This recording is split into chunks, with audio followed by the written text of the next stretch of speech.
Sa sunod simana na ang paghandom sa mga mahal sa kinabuhi nga mitaliwan na sa laing kalibutan.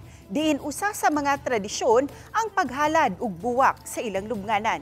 Sayranta ang kasika sa tinubdan sa mga buwak sa kabukiran ning Dakbayan sa Subo. Ini ang report ni Alan Domingo. Naabtan mo si Richel sa kamay nga nakatiman siyang buwakan sa bukirang barangay Babag 1 sa Dakbayan sa Sugbo. Adunay golden, adunay moms, ug ubang matang sa buwak nga adunay managlahing kulor. Naay nagbukhad na ang mga gihay apan mas daghan ang medyo piuos pa nga igo-igo gyud maabtan sa sunod semana ang pagbukhad alang sa kalagkalag. Matud ni Richel nga bintaha kon sa punuan mamalit og buwak ang mga tao kay farm price itandi sa mga tindahan nga adunay tubo. Apan wa pa gani ma-harvest ang mga buwak na may mga nag-atang nini nga mga negosyante nga mausay mobaligya nini sa mas taas nga presyo. Hinuon ko adunay mga antos buwakan nga mopalit og kinonsumo lang. Pwede nilang mahatagan. Ang presyo karon sir dili pa kaayo ubos pa ron ang presyo kay dili pa magkay siya gamit mga next week siguro manghinaot mi nga mutaas-taas siya gamay og presyo kay gasto kay siya niya kuan kay atimanon lagi.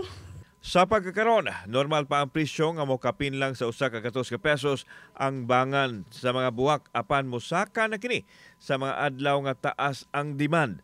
Gipasabot ni Richel nga dako kaayo sila og gasto sa pagpatubo og pagmintinar sa ilang buwakan. Sa espesyal nga okasyon, sama sa kalagkalag lang sila makabawi, busa ila kining pahimudsan gamay aron makatilaw usab sila sa ginansya sa ilang hinaguan. Depende sa klase sa iyang kuan kay kanina ni bundle man ni siya sir, kaning golden bundle ni siya kanang kuan kaning mga binagsa dasin na sana siya.